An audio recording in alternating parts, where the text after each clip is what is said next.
کبھی کبھار ایسے لگتا ہے کہ جیسے اللہ ہماری دعائیں نہیں سن رہا، ہماری دعائیں قبول ہی نہیں کر رہا، اور تب آنکھیں بھیگنے لگتی ہیں اور دل تھکنے لگتا ہے۔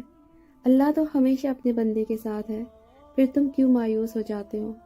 اللہ کا وعدہ ہے کہ عنقریب تمہارا رب تمہیں اتنا دے گا کہ تم خوش ہو جاؤ گے۔ اب تمہیں وہ سب ملنے والا ہے جس کے لیے تم بے چین ہو رہے ہو، رو رہے ہو۔ جب حالات بد سے بھی بدتر ہوتے چلے جاتے ہیں تب معاوضے ہوتے ہیں اور دعاؤں کے جواب دے کر دل مطمئن کر دیے جاتے ہیں۔ جیسے کہ اللہ قرآن میں فرماتا ہے، مانگو مجھ سے کہ میں تمہیں عطا کروں۔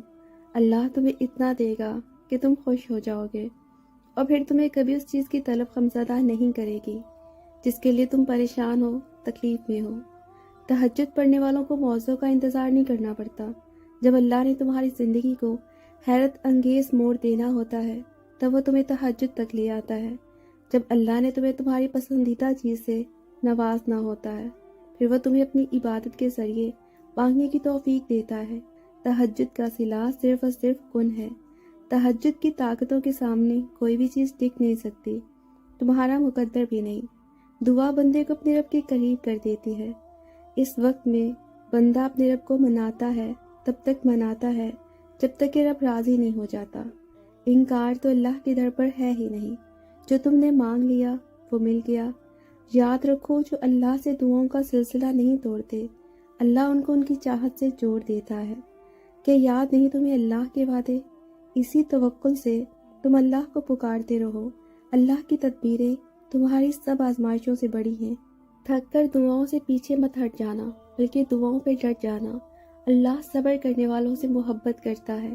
اللہ فرماتا ہے، صبر کرنے والوں کو خوشخبری سنا دو، اور پھر اس صبر کے بعد تمہارے لیے وہ معاوضے ہیں جو تمہیں اس حد تک حیران کر دیں گے کہ تم اپنا ہر درد بھول جاؤ گے۔ جن دعاؤں کو مانگتے مانگتے تم تھک چکے ہو وہ اللہ کے ایک گن کا آغاز ہے۔ توکل یہ تو نہیں کہ تم اللہ سے مانگنا چھوڑ دو، توکل تو یہ ہے کہ تم اللہ کے معاوضوں کا تب بھی انتظار کرو جب ہر امید ختم ہو چکی ہو۔ اللہ تو دل میں رہتا ہے نا، تو پھر دعاؤں کے پورا ہونے کی جو امید اب تک تمہارے دل کا حصہ ہے وہ اللہ کی رضا کے بغیر کیسے ہو سکتی ہے؟ توکل تو یہ ہے کہ تم تب بھی اللہ کی قدرتوں سے انکار نہ کرو جب مقدر تمہیں ہرا چکا ہو۔ توکل تو یہ ہے کہ تم تب بھی اللہ کی حکمتوں پر یقین رکھو جب تم درد سے ٹوٹ چکے ہو۔ پھر دیکھو کیسے اللہ اپنی مدد بھیج کر تمہیں دکھائے گا کہ اللہ توکل رکھنے والوں کو کبھی مایوس نہیں کرتا۔ تم ہمیشہ اللہ کے جواب کا، اس کے اشارے کا انتظار کرتے ہو۔ اللہ تمہیں یہاں تک اس لیے تو نہیں لایا کہ تم اس سے بدگمان ہو جاؤ۔ اب جب اللہ تمہارے دل کو دعاؤں میں الجھائے ہوئے ہے اور تمہارے سر کو سجدے میں جھکائے ہوئے ہے، اس نے تمہیں چن کر خاص کر لیا ہے، اپنے قریب کر لیا ہے۔ اس وقت میں تم یہ سوچنے لگے ہو کہ شاید اللہ نے تمہاری دعائیں سنی ہی نہیں۔ اگر تھک گئے ہو پھر بھی ہاتھوں کو اٹھاؤ اور اللہ کو بتاؤ کہ تم اللہ کی رحمت سے مایوس نہیں ہو۔ اللہ پاک قرآن پاک میں فرماتا ہے، جو جلد بازی نہیں کرتے اللہ نے ان سے وعدہ کر رکھا ہے کہ صبر کرنے والوں کو ان کا اجر بے حساب دیا جائے گا۔ تم اس کی آزمائشوں پہ پورا اترو، اللہ اپنا وعدہ ضرور پورا کرے گا۔ تمہارے یقین کا امتحان ہمیشہ تمہارے ڈر سے شروع ہوتا ہے۔ اللہ تمہیں تمہارے خوف سے آزماتا ہے۔ یقین کی ساری راہیں بند کر کے اللہ دیکھتا ہے کتنا یقین رکھتے ہو۔ وہ ہر اس چیز سے تمہاری آزمائش کرتا ہے جس کو کھونے سے تم ڈرتے ہو۔ پھر اللہ بھی تمہیں عطا کرنے کے لیے وہ دروازے کھولتا ہے جن کا تمہارے نزدیک کوئی وجود ہی نہیں ہوتا۔